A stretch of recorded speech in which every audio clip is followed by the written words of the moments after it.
She ran into a store to escape her ex, unaware the billionaire waited, ready to claim her with a kiss. She tasted the metallic tang of fear and Manhattan rain, but as his lips crashed against hers, the world stopped. For the first time in years, the predator behind her didn't matter, because the king in front of her had arrived. Welcome to Moments of Romance. I'm so glad you're here to share this journey with me. If this content resonates with you, please hit the like button and subscribe. Your support helps me create even deeper, more meaningful videos for our community. Let's navigate these emotions together. The rain in New York didn't fall, it attacked. It turned the neon lights of Fifth Avenue into blurred, bleeding smears of red and white. Elena's lungs burned. Every breath felt like swallowing shards of glass. She didn't look back, she couldn't. If she looked back, she'd see Julian's face, that calm, terrifying smile he wore right before he took everything from her. Her heels clicked unevenly on the pavement, one half broken, mirroring the frantic, shattered rhythm of her heart. She wasn't a person anymore, she was a heartbeat with legs, a deer sensing the wolf's breath on her neck. She saw the sign, Vain and Co. It wasn't a store, it was a temple of glass and black marble. No prices in the window. No sale signs. Just a single, spotlighted mannequin wearing a dress that cost more than Elena's entire education. It looked impenetrable. It looked safe. Inside, the world was silent. Cyrus Vane stood by the floor-to-ceiling window on the third floor, a glass of neat scotch in his hand. At 35, he was the architect of an empire, yet he felt like a ghost haunting his own halls. To the world, he was the Iron Billionaire, unmoved, unshakable, and utterly alone. He hated the rain. It reminded him of things that couldn't be controlled. He watched the street below. He saw her before he heard her. A flash of a soaked trench coat, a tumble of dark hair, and a gait that screamed escape. He saw the man following 30 yards behind, a man walking with the slow, predatory confidence of someone who knew his prey had nowhere left to go. Cyrus put his glass down. His fingers didn't tremble, they tightened. "Arthur," Cyrus said, his voice a low grate of gravel. His head of security appeared from the shadows. "Sir." "Lock the front doors the moment she enters," Cyrus commanded, his eyes never leaving the woman. "And do not let the man behind her even touch the glass." Elena hit the heavy brass handles of the door with the weight of her entire body. She stumbled into the foyer, the sudden silence of the store hitting her like a physical blow. The air smelled of expensive bergamot and quiet power. She was dripping on the hand-woven silk rug, her breath coming in ragged, ugly gasps. She turned, her eyes wide, watching the glass doors. Julian was there. He had stopped. He was adjusted his tie, looking through the glass with a smirk that said, "I see you." He reached for the handle. Click. The electronic locks engaged. Julian's expression shifted from smugness to a flash of teeth.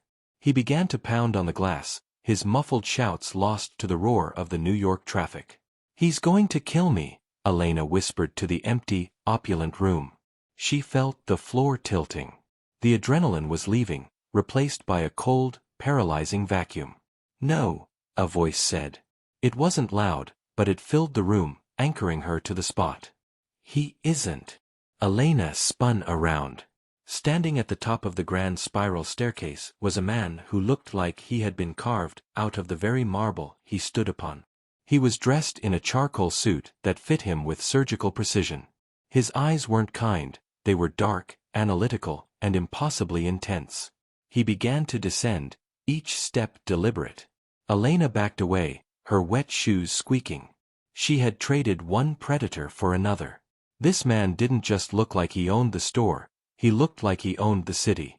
I'm sorry," Elena stammered, clutching her bag to her chest. "I'll leave. I just needed a minute. I didn't mean to." "Stay where you are," Cyrus said. He was 10 feet away now. He could see the faint yellowing bruise on her jawline that makeup couldn't quite hide. He could see the way her hands shook. He glanced toward the door. Julian was still there, pulling out a phone, his face contorted in rage. He was looking at Elena, mouthing words she knew by heart. "You're mine. Come out." Cyrus looked back at the woman in front of him. She looked like a bird with a broken wing, beautiful even in her ruin. Something in his chest, something he had kept under lock and key for a decade, snapped. "Do you know who I am?" he asked. Elena shook her head, a tear finally escaping and tracing a path through the rainwater on her cheek. "No." "Good," Cyrus murmured. He stepped into her personal space, the heat from his body radiating through the chill of her wet clothes. "Then you won't mind what happens next. He's watching. If you want him to leave, if you want to be safe tonight, you have to give him a reason to believe you belong to someone he's too afraid to touch." "What?" Elena whispered. Cyrus reached out, his hand large and warm, cupping her face. His thumb brushed over the bruise on her jaw with a tenderness that didn't match his icy eyes. "Trust me, or go back out there. Which is it?" Elena looked at the door. Then she looked at the man in front of her. She saw a strange, dark promise in his gaze. "Help me," she breathed. Have you ever had a moment where a complete stranger felt safer than the people you've known for years? Why do you think that is? Let me know in the comments. The air between them felt thick, charged with the static of the storm outside and the sudden, suffocating proximity of a man who radiated more power than Elena had ever encountered. Outside the glass, Julian was losing his mind.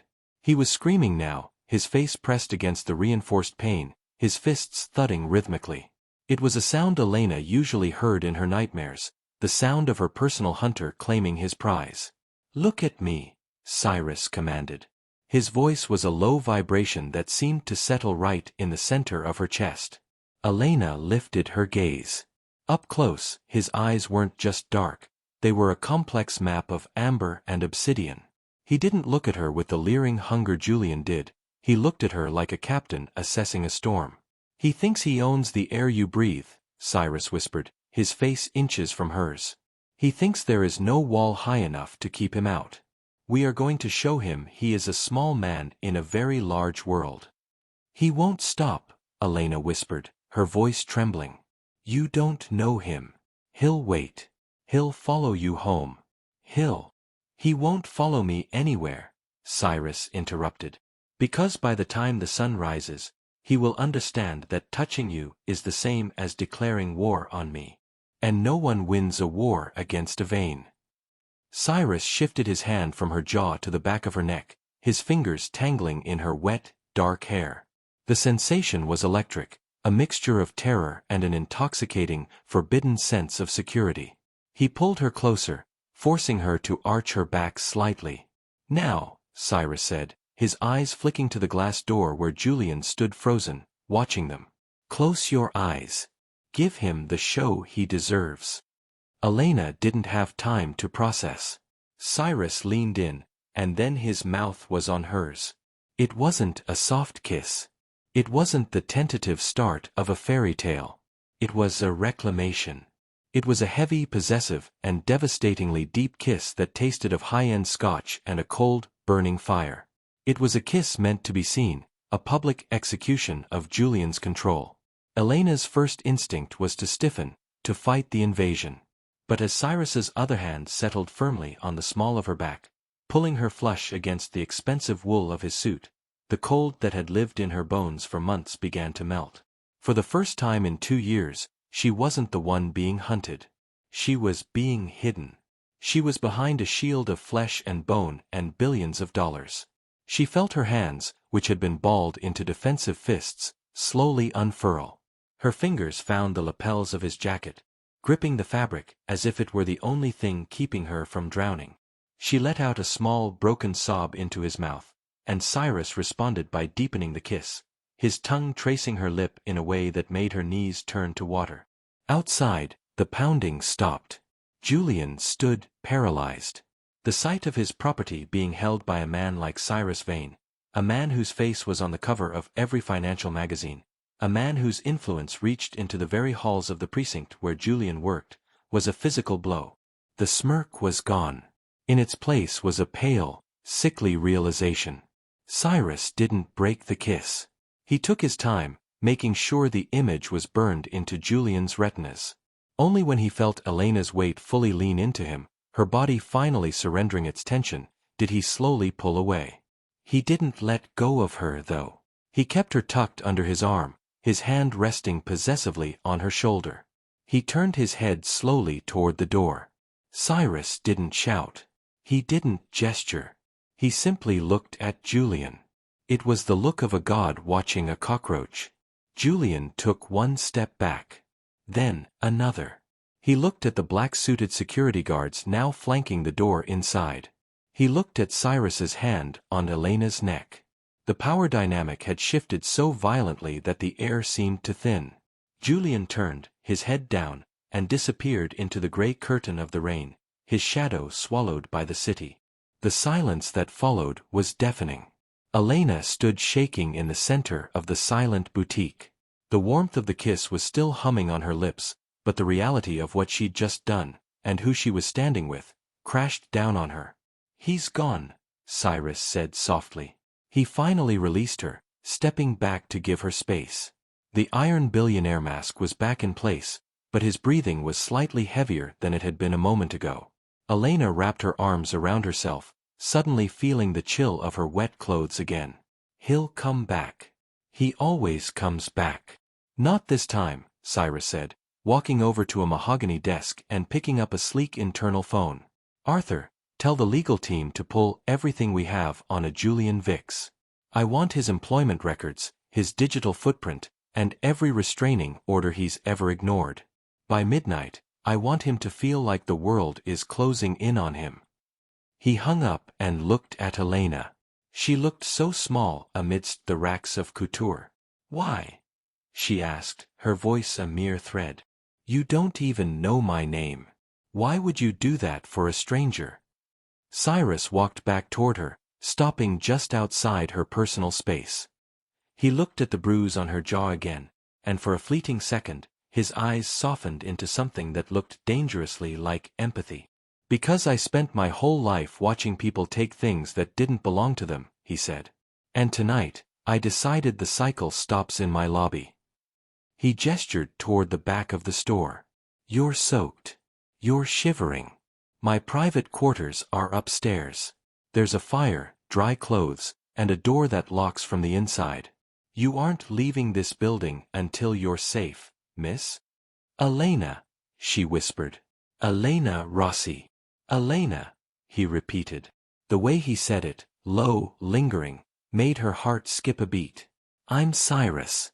And you're safe now. I promise."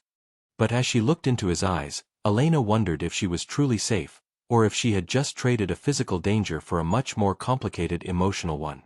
The elevator ride to the penthouse level was a suffocating study in silence. The only sound was the faint hum of the machinery, and the rhythmic drip drip drip of rainwater falling from Elena's hem onto the polished brass floor. Cyrus stood at the front of the car, his back to her, looking at his own reflection in the doors. He looked composed, but his pulse was thrumming in his fingertips. The ghost of her taste, rainwater and something sweet, like vanilla, still lingered on his tongue. He had meant the kiss to be a tactical maneuver, a weaponized display of dominance. He hadn't expected the way her body had softened into his, or the way her small, broken sob had made him want to level the entire city to protect her. The doors slid open to a space that was more sanctuary than home. The penthouse was a sprawling expanse of glass, dark wood, and deep shadows, illuminated only by the orange glow of a gas fireplace and the sprawling, glittering lights of Manhattan beyond the windows. "There are robes in the guest suite," Cyrus said, gesturing toward a hallway. "The shower has a steam setting. Use it. You're shivering so hard I can hear your teeth rattling from here." Elena didn't move. She stood on the threshold of his living room, looking like a stray cat let into a palace. The adrenaline that had carried her through the claim in the lobby was flatlining, leaving behind a cold, stinging residue of shame. "I can't stay here," she said, her voice cracking. I'm grateful for what you did. Truly. But I shouldn't have let you kiss me like that. I shouldn't have involved you. Julian he's persistent. If he finds out this was a lie, he'll hurt you too." Cyrus turned slowly. He unbuttoned his suit jacket, tossing it onto a leather armchair with a casualness that spoke of immense wealth. He began to unroll his sleeves, revealing forearms that were lean and corded with muscle. "Do I look like a man who is easily hurt, Elena?" "Everyone is vulnerable to someone like him," she snapped, her fear turning into a defensive prickliness. "He doesn't play by the rules. He's a detective. He knows how to make people disappear. He knows how to twist the law until it's a noose. You're a billionaire, not a superhero. You have a reputation to protect, and having a girl like me dripping on your rug while your guards block a cop at the door? That's a scandal, not a strategy." Cyrus took a step toward her. Then, another. He didn't stop until he was close enough to see the way her pupils dilated in the firelight. "A girl like you," he repeated, his voice dropping an octave. "You mean a woman who has survived months, perhaps years, of psychological warfare? You think I care about a headline in the Post? I built this empire so that I would never have to care what other people thought of my choices." "It was a fake kiss, Cyrus," she said, using his name for the first time. The sound of it made his jaw tighten. "It was a performance. I appreciate the theater, but I need to go to a shelter. I need to disappear." "You go to a shelter, he finds you within the hour," Cyrus countered. "He has the badges, the connections, and the intent. Here, he has nothing. My security detail is comprised of former Mossad and Tier 1 operators. They don't care about a silver shield or a detective's rank. They care about my orders." He stepped even closer, invading her space until she was forced to look up. "Why are you fighting me? I am offering you the one thing you haven't had in a long time. Peace. Because nothing is free." Elena cried out, the frustration finally boiling over. "Men like Julian want to own me. Men like you want to manage me. You want to fix a problem. I'm not a line item on a balance sheet. I'm not a project." Cyrus flinched, a micro-expression that vanished as quickly as it appeared. He walked over to the floor-to-ceiling window, looking out at the city that looked like a circuit board of gold and white. "You're right," he said quietly. "Nothing is free. My price is simple: stay the night. Let me ensure that the legal net I'm casting is secure. Once the sun is up, if you want to walk out that door and back into the rain, I won't stop you. But for tonight, the performance continues. If anyone is watching this building, you are here because you want to be. Because you're mine." Elena felt a shiver that had nothing to do with the cold. "You're very good at giving orders." "It's a habit," he admitted, turning his head to look at her over his shoulder. "But I'm also very good at keeping my word. Look at the door, Elena." She looked. Beside the heavy oak entrance to the penthouse, there was a digital keypad. "The code is 0-9-2-2, he said. "The date my mother passed. It's the only thing I don't change. You can leave whenever you want. I'm not holding you captive. I'm holding the world at bay." Elena looked at the keypad, then back at the man standing in the shadows of his own greatness. He looked lonely. It was a realization that hit her harder than his wealth or his power. For all his guards and his billions, he was standing in a glass box, watching a world he didn't seem to be a part of. Her resistance began to crumble, replaced by a weary curiosity.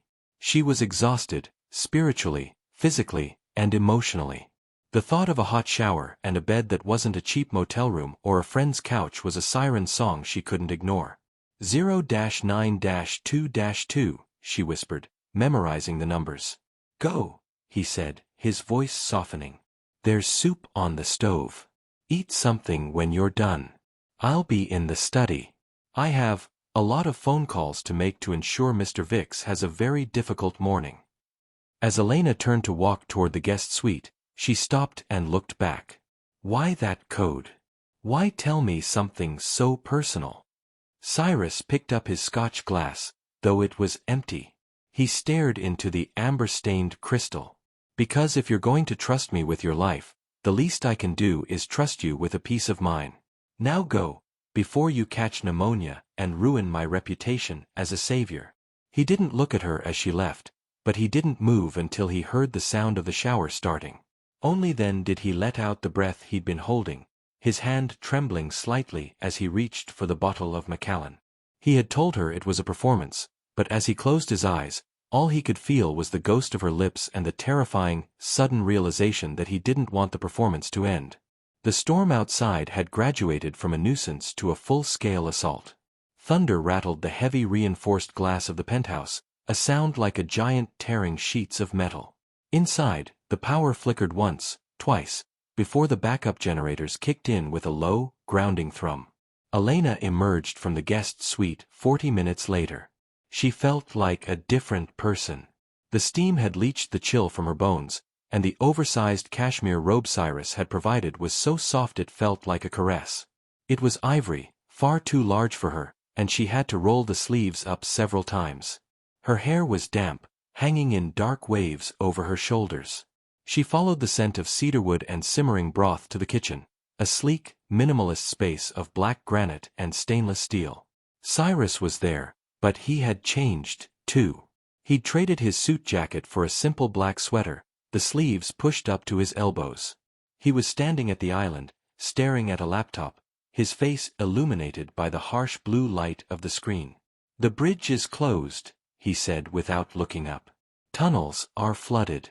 Even if I wanted to send you to a hotel in a lead-lined SUV, the city is effectively paralyzed." Elena hovered near the doorway. "So we're stuck. For tonight," Cyrus said. He closed the laptop and finally looked at her. He went still.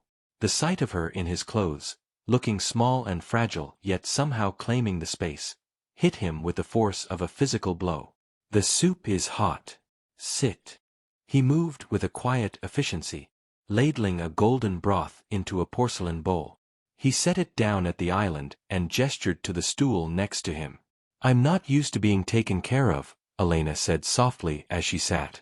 The warmth of the bowl seeped into her palms. "I'm not used to taking care of people," Cyrus countered, pouring himself a glass of water. "I usually pay people to do that for me. But tonight is an anomaly in more ways than one." They ate in a silence that was no longer sharp, but heavy.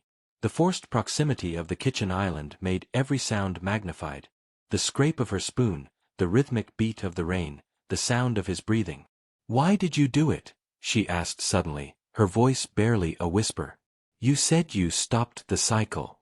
But you could have just had your guards walk me to a cab. Why the kiss? Why the claim?" Cyrus swirled the water in his glass, watching the way the light refracted through the crystal. Julian Vicks. He didn't look like a man who would be deterred by a security guard. He looked like a man who believed he was the only power in your world. To stop someone like that, you have to offer a bigger shadow. You have to make the cost of pursuit higher than he can afford. He looked at her, his expression unreadable. "And maybe I was tired of being the man who just watches the rain from a distance." "It was a heavy price to pay," Elena said, her eyes dropping to her bowl. "People will talk. Your employees, your board." "Let them talk," Cyrus said firmly. "I've spent 10 years building a fortress of wealth so that no one could tell me no. It's a very expensive way to be lonely, Elena, but it has its perks. One of them is that I don't have to explain why I kissed a beautiful woman in my own lobby." Elena felt a flush creep up her neck. I'm a mess, Cyrus. You saw me. I was running like a dog." "You were surviving," he corrected. He reached out, his hand hovering over hers on the counter before he hesitated and pulled back. "There is a difference. Julian didn't break you. If he had, you wouldn't have run. You would have stayed and let the rain swallow you." A sudden, violent crack of thunder shook the floor beneath them. Elena jumped, her hand jerking and spilling a few drops of soup. Without thinking, she reached for his hand, her fingers small and cool against his warm skin. Cyrus didn't pull away this time. He closed his fingers around hers, anchoring her. His grip was firm, steady, and terrifyingly real. He can't get in here, Elena, Cyrus said, his voice dropping into that low, gravelly register that made her heart skip. The glass is 3 inches thick. The doors are biometric. And I am right here. Elena looked at their joined hands. The contrast was stark, his large, tanned hand, scarred slightly at the knuckle, covering her pale, trembling one. For the first time in 2 years, the constant fight or flight, buzzing in her brain went quiet. What happens when the storm stops? She asked. Cyrus leaned in closer, until she could smell the faint scent of rain and expensive soap clinging to him. Then we deal with the sunlight. But for now, the world is just this room. Just us. The intimacy was suffocating in its sweetness. Elena felt a desperate urge to lean into him, to find out if the lips that had claimed her so fiercely in the lobby could be gentle. She saw his gaze drop to her mouth, and for a second, the air between them felt like it might catch fire. Is it possible to fall for someone in a single night when the stakes are high enough, or is it just the adrenaline talking? Have you ever felt an instant bond with someone in a crisis? Tell me your story below. You should sleep, Cyrus said, his voice strained as he broke the tension, standing up abruptly. I'll be in the study. If you need anything at all, just call out. The acoustics in this place are designed so I can hear a pin drop. Cyrus, she called out as he turned to leave. He stopped, his hand on the doorframe. Yes. Thank you. Not for the billionaire stuff. For the bigger shadow stuff. He gave a ghost of a smile, the first one she'd seen, and vanished into the darkness of the hallway, leaving Elena alone with the fading warmth of the soup and the realization that she was no longer sure who was the bigger danger to her heart, the man she was running from, or the man who had caught her. The penthouse felt different in the middle of the night. The grand architecture, which seemed so imposing by day, now felt like a hollow shell. Elena couldn't sleep. Every time she closed her eyes, she saw the silhouette of Julian through the glass, his muffled screams haunting the edges of her consciousness. She slipped out of the guest suite, her bare feet silent on the cold marble. She followed a sliver of light to the study. The door was ajar. Inside, the room was lined with thousands of leather-bound books, but Cyrus wasn't reading. He was sitting on a low velvet sofa, staring at a small, framed photograph in his hand. Beside him sat a box of old documents, their edges yellowed with time. The iron billionaire looked weary, his shoulders hunched in a way that made him look human, even vulnerable. Elena tapped softly on the doorframe. Cyrus didn't jump, he simply looked up, his expression shuttered before he realized it was her. I thought I told you to sleep, he said, though there was no bite in it. The silence is too loud, Elena replied, stepping into the room. She noticed the way he reflexively tried to turn the photo over. You don't have to hide it. We've already shared a kiss and a crisis. A photograph seems minor. Cyrus hesitated, then held it out. It was a picture of a woman with the same dark, intense eyes as his, standing in front of a modest bakery. She looked happy, but tired. My mother, Cyrus said. She didn't live to see any of this. No marble, no glass, no billions.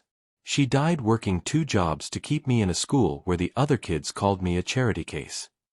Elena sat on the edge of a nearby chair. Is that why you built all this? To show them? In the beginning, yes, he admitted, his voice hollow. I wanted to build a wall so high that no one could ever look down on us again. But by the time I finished the wall, she was gone, and I was the only one inside it. I realized too late that a fortress is just a fancy word for a cage. He looked at her, his gaze scanning her face with a new intensity. What about you, Elena? Before the running. Before the bruises. Who were you? Elena looked at her hands, twisting the belt of the robe. I was a cellist. I played for the Philharmonic. I loved the way the music felt like it was vibrating through my bones. It was the only time I felt like I was in control of the world. And Julian? Elena's breath hitched. He was a donor.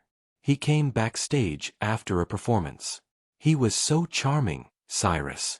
He didn't start with threats. He started with flowers. Then he started helping me manage my schedule. Then he started protecting me from friends he didn't like. By the time I realized the flowers were a fence, I was already trapped. When I tried to leave, he made sure the Philharmonic let me go. He told them I was unstable. He used his badge to make sure no one would take my side. She looked up, her eyes swimming with unshed tears. I haven't touched my cello in a year. He took the music, Cyrus. That's what hurts the most. He didn't just take my safety, he took my soul. Cyrus stood up, the movement sudden and sharp. He walked over to her, reaching out to take her chin in his hand, forcing her to look at him. His touch was no longer the tactical claim of the lobby, it was a silent promise of vengeance and restoration. He didn't take it, Cyrus hissed, his eyes burning with a dark fire. He just buried it. And I am going to help you dig it back up. I've spent my life buying things, Elena, but I've never used my power to actually save something beautiful. Let me do this. He let go of her jaw and walked to a safe in the wall, keyed in a code, and pulled out a file. He dropped it on the table between them. This is Julian Vicks, Cyrus said. I had my team dig. He isn't just a controlling ex. He's been skimming from the evidence locker for years. He's been using his position to harass others. He's not a lion, Elena. He's a parasite. And tomorrow morning, the Internal Affairs Bureau is going to receive an anonymous tip backed by $5 million worth of digital forensic evidence. Elena stared at the file. The man who had seemed like an invincible monster for years was being reduced to a series of legal violations on a piece of paper. Why? She whispered. Why go this far for me? Cyrus stepped closer, the space between them vanishing. He could hear her heart racing, or perhaps it was his own. Because when I kissed you, he said, his voice a low, dangerous confession, I didn't feel like a billionaire. I didn't feel like a ghost. I felt alive. For the first time in 10 years, the air had a taste. I'm not doing this just for you, Elena. I'm doing it because I want to see the woman who plays the cello again. I want to see the woman who isn't afraid of the rain. He reached out, his thumb tracing the line of her lower lip. The subtext of the evening, the fake protection, was evaporating, replaced by a raw, undeniable attraction that terrified them both. You're a dangerous man, Cyrus Vane, she whispered, leaning into his touch despite herself. I am, he agreed, his face inches from hers. But never to you. The revelation of their pasts had stripped away the armor. In the quiet of the study, surrounded by the ghosts of their former selves, the billionaire and the musician found the one thing neither of them expected, a reflection of their own brokenness in the other. The heavy atmosphere of the study shifted. The revelation of their shared scars hadn't driven them apart, it had created a bridge. Cyrus moved to a hidden cabinet and pulled out a second glass, pouring a small measure of a deep amber liquid. Not the harsh scotch he usually favored, but a sweet, aged dessert wine. To help you sleep, he murmured, handing it to her. They moved from the sterile environment of the desk to the large, plush velvet sofa near the fireplace. The storm was still raging outside, but inside, the world had shrunk to the radius of the firelight. For the first time, the silence didn't feel like a threat, it felt like a cocoon. Tell me about the music, Cyrus said, leaning back and watching her. Not the Philharmonic. Not the stage. Tell me what it feels like when you play. Elena took a small sip of the wine, the warmth spreading through her. She closed her eyes, her fingers instinctively ghosting over an invisible bow. It feels like being able to speak a language that has no words for fear or pain. When I play the C string, it's a vibration that starts in my chest and goes all the way to the floor. It's the only time I feel completely solid. Like I'm an anchor in the middle of the ocean. She opened her eyes and saw Cyrus looking at her with an intensity that made her breath hitch. It wasn't the look of a man watching a project. It was the look of a man who was seeing a sunset for the first time after years in the dark. I haven't felt solid in a long time, Cyrus confessed, his voice low. Most of my life is spent in transit, private jets, boardroom tables, penthouses. I own the ground, but I never actually touch it. Tonight, with you, I feel like I'm finally standing still." He reached out, not to claim or to protect, but simply to connect. His hand rested on the sofa between them, palm up. Elena hesitated for only a second before sliding her hand into his. Their fingers interlaced naturally, a perfect fit of strength and softness. For the next few hours, the billionaire and the musician talked about the things they had forgotten they loved.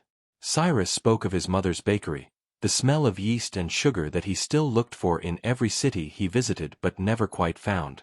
Elena told him about the first time she heard a cello in a subway station and realized her life would never be the same. They laughed, a genuine light sound that seemed to startle the shadows of the room. It was a fragile piece, built on the foundation of a fake kiss, but as the night deepened, the fakeness bled away. "You're smiling," Cyrus noted, his voice sounding like velvet. "Is that allowed in the Vain Fortress?" Elena teased, her eyes sparkling. "It's a requirement from now on," he said. He shifted closer, his shoulder brushing hers. The air was thick with a different kind of tension now, not the forced proximity of the kitchen, but a voluntary, magnetic pull. Cyrus reached out and tucked a stray lock of her damp hair behind her ear. His touch lingered on the shell of her ear, his thumb grazing her temple. "Elena, I know how we started tonight. I know I used you as a shield against that man. But I want you to know, the person I'm looking at right now? She's the only thing in this room that isn't for sale. And she's the only thing I've ever wanted to keep." Elena felt a surge of something she hadn't felt in years, hope. It was a terrifying, beautiful thing. She looked at his lips, the lips that had claimed her in the lobby, and realized she didn't want the performance to end. She wanted the truth. She leaned in, closing the final inch of space. This time, the kiss wasn't for Julian. It wasn't for the cameras or the guards. It was soft, tentative, and tasted of honey and shared secrets. It was a question asked in the dark, and as Cyrus wrapped his arms around her, pulling her onto his lap and burying his face in the crook of her neck, his whispered response was everything she had ever dreamed of. "I've got you," he breathed. "I've finally got you." In that moment, under the cover of the Manhattan storm, two broken people began to stitch themselves back together. The billionaire had found his anchor, and the musician had found her melody. The morning did not arrive with a soft sunrise. It arrived with the cold gray glare of a city washing itself clean of a sin it didn't quite finish. Elena woke on the velvet sofa, wrapped in a heavy wool throw that smelled of Cyrus. He was gone. The quiet of the penthouse, which had felt like a sanctuary hours ago, now felt like a vacuum. She stood up, her body aching with the remnants of the night's tension. As she made her way toward the kitchen, she heard voices, low, sharp, and urgent. She stopped at the edge of the hallway. Cyrus was standing by the black granite island, but he wasn't alone. A woman stood there, polished, sharp-featured, and wearing a suit that cost more than Elena's cello. Beside her was a man in a police uniform that wasn't Julian's, but carried the same weight of authority. "It's a liability, Cyrus," the woman said, her voice like snapping dry twigs. "The board is already asking questions about the incident in the lobby. Pushing the internal affairs angle on Vix is one thing, but keeping her here? It looks like an abduction or, worse, a payoff. You're making this personal, and in this city, personal is expensive."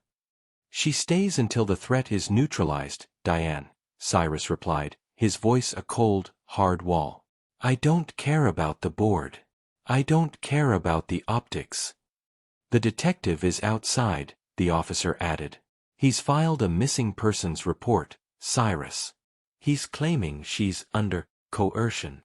If we don't produce her, he has enough friends in the DA's office to sign a warrant. We can't hide her in a penthouse forever." Elena's heart plummeted. Coercion. Julian was turning the tables. He was using the very system Cyrus tried to weaponize against him to frame Cyrus as the predator. "Then let them come," Cyrus growled. "And what happens to her when they do?" Diane pushed. "If there's a standoff, She's the one who gets dragged through the mud. The billionaire's runaway. They'll dig up her past, her instability, at the Philharmonic. Julian wins the moment this becomes a public scandal because he can play the worried fiancé. You're not saving her, Cyrus. You're burying her under your own reputation.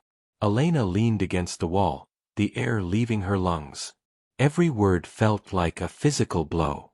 She wasn't a partner, she was a liability. She was the project she had feared she would be.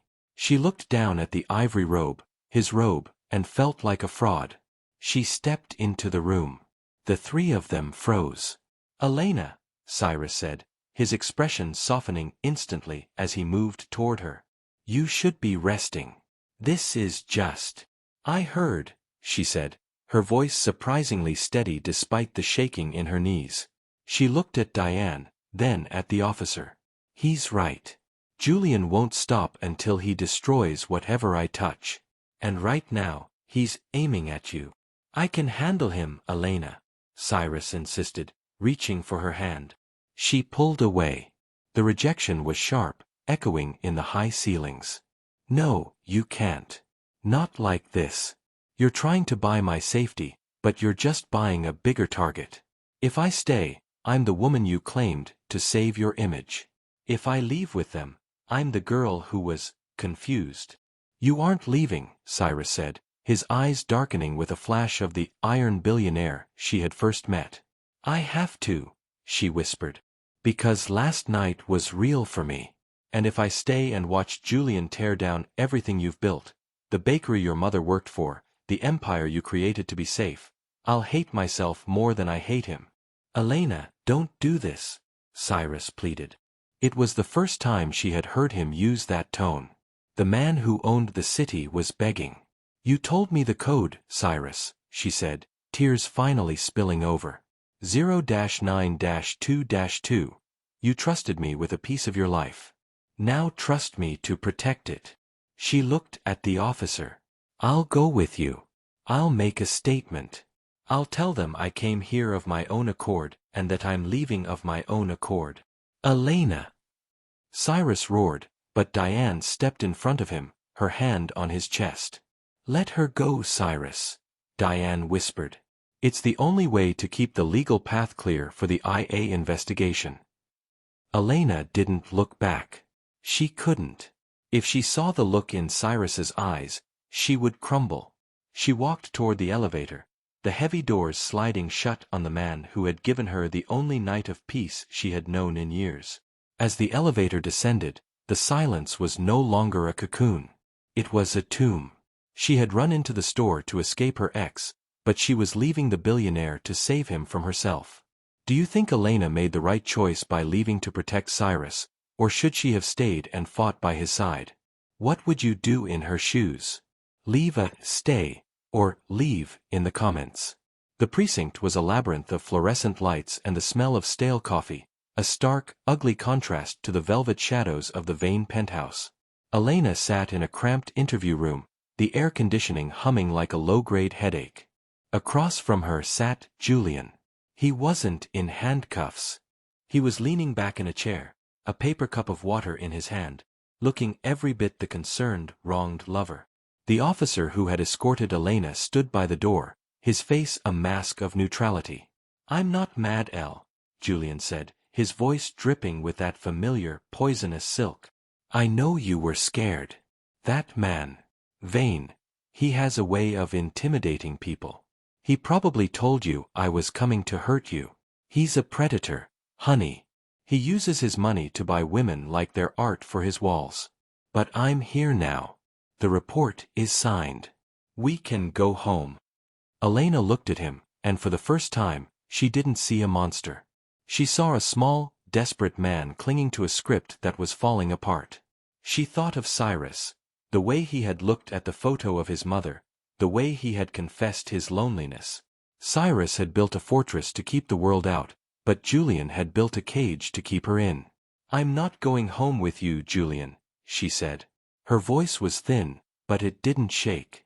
Julian's smile didn't falter, but his eyes turned into chips of ice. You're tired. You're not thinking straight. If you stay here, or if you go back to him, I'll have to tell the court about your mental lapses. Your history of instability. You'll never play the cello again, Elena. Not even on a subway platform. I've already lost the music, Julian, she replied, leaning forward until she was inches from his face. You took that a year ago. But last night, someone showed me that I'm still an anchor. And an anchor doesn't drift just because the wind blows. Meanwhile, 60 floors above the city, Cyrus Vane was dismantling his own life. He stood in his study, the file on Julian Vicks open on the desk. Diane was still there, pacing. The board is satisfied, Cyrus. She left. The missing persons report is being retracted. We can bury the lobby incident as a misunderstanding. You're safe. I don't want to be safe, Cyrus said. He was looking at the empty velvet sofa. The ivory throw was still crumpled where she had sat. He could still see the ghost of her smile in the dim light. He realized then that the iron billionaire was a lie. He had spent 10 years thinking power was about what you could keep away from people. But as he looked at the door Elena had walked through, he realized true power was the courage to let someone in, and the strength to go get them when they left. Cyrus, if you go down there, you're making yourself a target for every tabloid in the country, Diane warned. You're breaking the one rule you've lived by. Never let them see you bleed. Cyrus picked up his phone. He didn't call his lawyers. He didn't call his board. He called Arthur, his head of security. Arthur, bring the car around. Not the armored one. The open one. And call the commissioner. Tell him I'm coming to the 14th precinct, and I'm bringing the press with me. Sir. Arthur's voice was shocked. I spent my life building a wall, Cyrus said, his voice echoing with a new, terrifying clarity. It's time to tear it down. Cyrus had a choice. He could stay in his glass cage, protected and miserable, or he could step into the light and fight for the woman who had made him feel alive. He chose the light. Back at the precinct, the door to the interview room swung open. It wasn't a lawyer. It wasn't a clerk. It was Cyrus Vane. He wasn't wearing his suit jacket. His shirt was unbuttoned at the collar, his hair messy from the wind. He looked human. He looked raw. Behind him, the hallway was a sea of camera flashes and shouting reporters. He had invited the world to watch. Julian stood up, his face reddening. You can't be here. This is a police matter. Cyrus ignored him. He walked straight to Elena. He ignored the cameras, ignored the officers, and ignored the scandal that would surely break by noon. He stopped in front of her and held out his hand. The storm is over, Elena, he said, his voice loud enough for every microphone in the hall to catch. And I don't care who sees. I'm not claiming you to protect my image. I'm here because I can't hear the music without you. Will you come home? Not to a fortress. To a home. Elena looked at his hand, the hand that had held hers through the thunder. She looked at Julian, who was being pushed back by the commissioner himself, the digital evidence of his crimes finally being served in front of the press. She had a choice, to run again, or to finally stop. She reached out and took Cyrus's hand. I left to save you, Cyrus. You saved me the moment you ran into that store, he whispered. Now let me spend the rest of my life making sure you never have to run again. As they walked out of the precinct together, through the gauntlet of cameras and into the crisp morning air, the unexpected love that had started as a desperate lie became the only truth that mattered. The aftermath of the billionaire's precinct walk was a media firestorm, but inside the Vane penthouse, the world was curiously quiet. The gray clouds had finally parted, revealing a New York City scrubbed clean by the rain, glittering like a gemstone under the midday sun. 6 months had passed. Elena stood in the center of the grand living room, the space that had once felt like a cold museum of Cyrus's success. It was different now. The air was no longer sterile. It smelled of fresh lilies and, occasionally, the faint, sweet scent of yeast and sugar. Cyrus had reopened his mother's bakery in Brooklyn, and he often brought home warm samples. In the corner of the room, near the floor-to-ceiling window, stood a cello. It was a 17th-century masterpiece Cyrus had spent months tracking down, but it wasn't the price that mattered. It was the fact that he had placed it in the light. Cyrus entered the room, loosening his tie. He stopped when he saw her. He didn't look like the iron billionaire anymore. His face was softer, the lines of chronic isolation replaced by the ease of a man who was loved. "The final papers were signed today," he said, walking toward her. Julian's appeal was denied. Between the skimming and the harassment charges, he won't be in a position to follow anyone for a very long time. "It's over, Elena. Truly over." Elena let out a breath she felt she'd been holding since that rainy night in the boutique. She walked over to the cello and ran her fingers along the polished wood. "I thought I'd never feel safe enough to touch one of these again. I thought the music was a casualty of the war." Cyrus stepped behind her, his arms wrapping around her waist, pulling her back against his chest.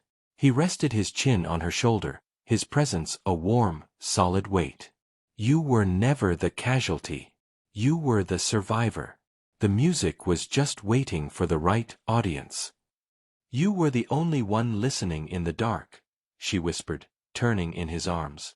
"I'll always be listening," he promised. He reached into his pocket and pulled out a small, velvet box. He didn't drop to one knee with a grand gesture for the cameras this time. This was just for them. He opened it to reveal a ring, not a massive, gaudy diamond, but a delicate band of rose gold set with a rare, deep amber sapphire. "It matches your eyes when you talk about the music," Cyrus said, his voice thick with emotion. "I spent my life building walls to keep people out. But you ran through my doors and showed me that a house is only a home when someone else is in it. I don't want to claim you, Elena. I want to belong to you. Will you stay? Forever this time." Elena looked at the ring, then at the man who had risked his reputation, his privacy, and his peace to stand between her and the storm. She realized that the unexpected love they had found wasn't just a refuge, it was a resurrection. "Only if you promise to keep the code 0-9-2-2, she teased, tears of joy blurring her vision. Cyrus smiled, a full, brilliant smile that reached his eyes. "I'll never change it. It's the day I learned to trust. And today is the day I learned to live." He slipped the ring onto her finger, a perfect fit. He leaned in, and as his lips met hers, it wasn't a tactical claim or a public performance. It was a slow, deep, and final homecoming. Outside, the city hummed with its millions of stories, but inside the glass and marble, the silence was finally filled.